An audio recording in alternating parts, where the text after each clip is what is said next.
Hey guys, what's going on? This is another iteration of the YS market forecast. I don't think we need a brief introduction, do we? I wanted to introduce something new to you guys for this iteration, and these here are called the Keltner channels, which measures the ATR, which is the average true range of a specific stock or ETF, meaning the distance or that each one of these ETFs or stocks actually moves on a daily basis, right? So each one of the ATRs, average true range, respectively, I'm going to talk about those. So that's what these lines here are representing, right? They're called Keltner channels. And SPY, for example, has a ATR of $8.79, while the QQQ ATR is $8.32, and the IWM is about $4, right along with the Dow Jones Industrial. As we know, next week is going to be a very short trading week.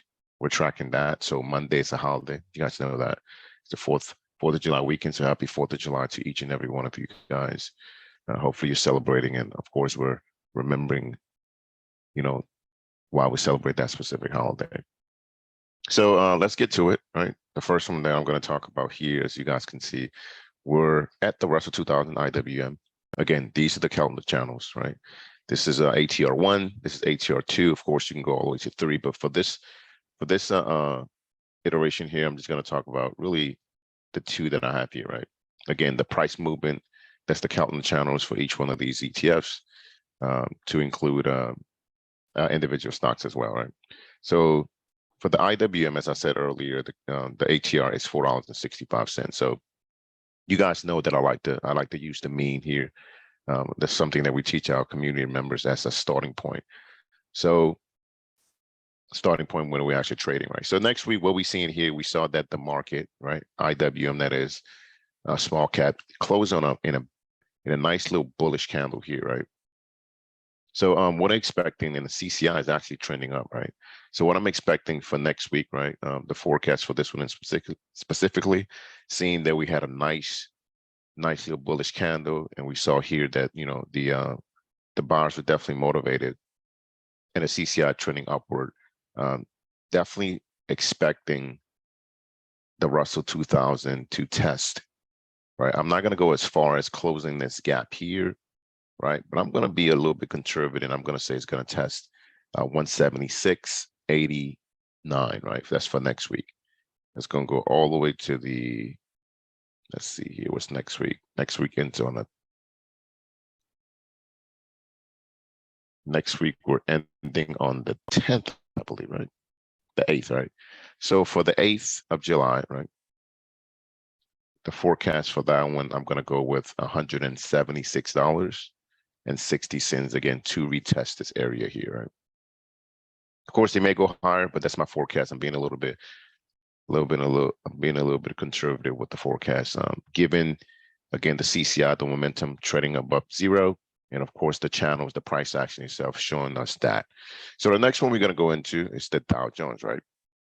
And again, I love to use the ATRs, guys. ATRs is something that I love to use whenever I'm actually doing these predictions, because these stocks and also the indexes have a high tendency to test, right, to come as very close to the ATRs as possible, right?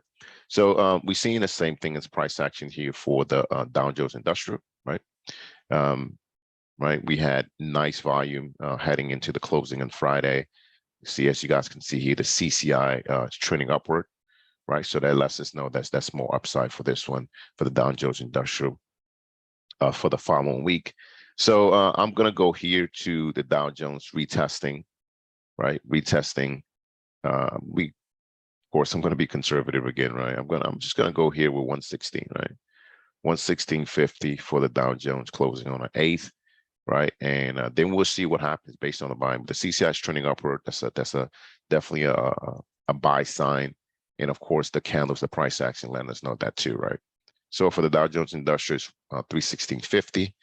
And now we're going to move on to the Qs, right? The triple Qs. You notice that most of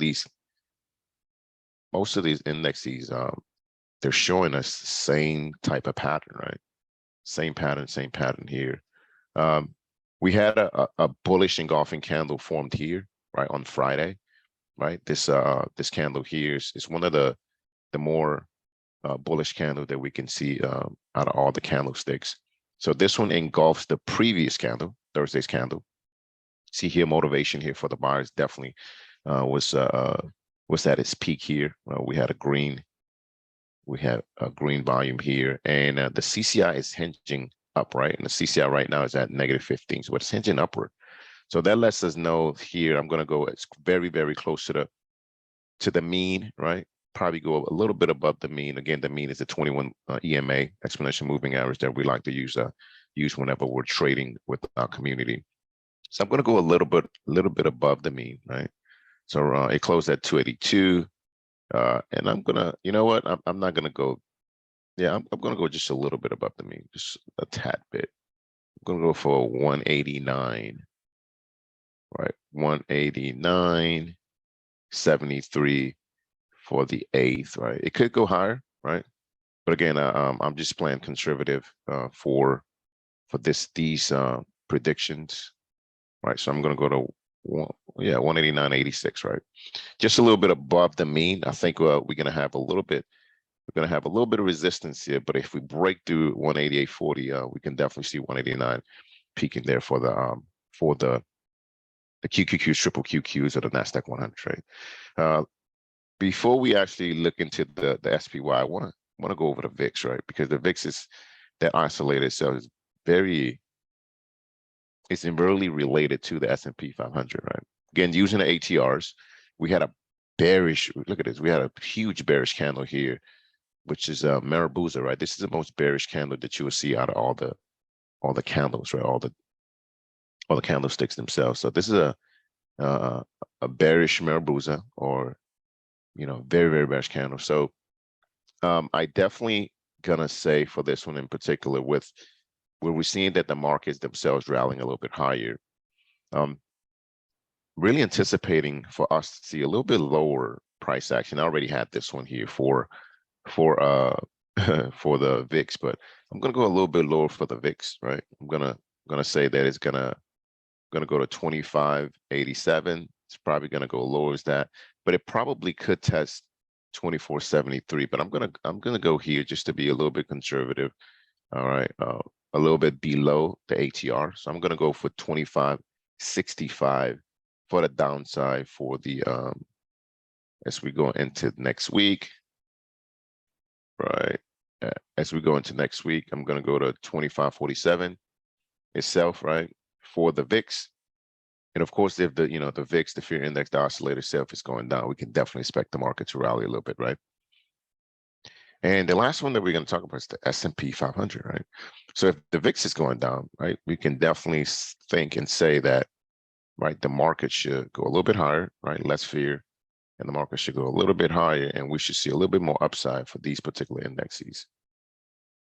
So again, nice bullish candle here formed, bearish engulfing formed on Friday for the S&P 500, and right, nice motivation here. I like to call the volume, it says motivation for the buyers or sellers. So seeing some nice motivation here. The CCI hinging upward, right? That's a good sign for more price actions for the upside. So I'm going to go again here, right in between the 1 ATR, right, right above the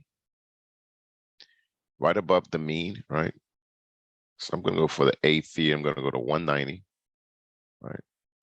Go 190 here to retest this resistance area. So that's the mean, right? 21 EMA, right? That's why we always call the mean in our community, of course. So we're going to say it's going to come right in between the mean and the 1 ATR. So 190 is the projection for the S&P 500. Right, a lot of reports for next week, but again, it's a very short trading week. We have initial jobs claims, right? We have the ISM service index being reported on Wednesday, and of course, we have the factory orders coming in on Tuesday. So, and on Friday, unemployment numbers and non-farm payrolls, right? So, a lot of economic reports, and based on those reports, we should definitely see some volatility in the market. But with next week, And the following week, right, we have the 15th, which the Fed is going to be speaking. So we should see more volatility in the market, potentially the market going a little bit down, depending on what the Fed has to say. But overall, this is the forecast. Right. If you're interested in learning about options, of course, all the information is going to be posted right below this video, and you can subscribe to our channel, and see what we're actually posting every week. We always say, always practice logic over emotions. But more importantly, we'll see you guys at the finish line. Peace, and always remember to be blessed, right?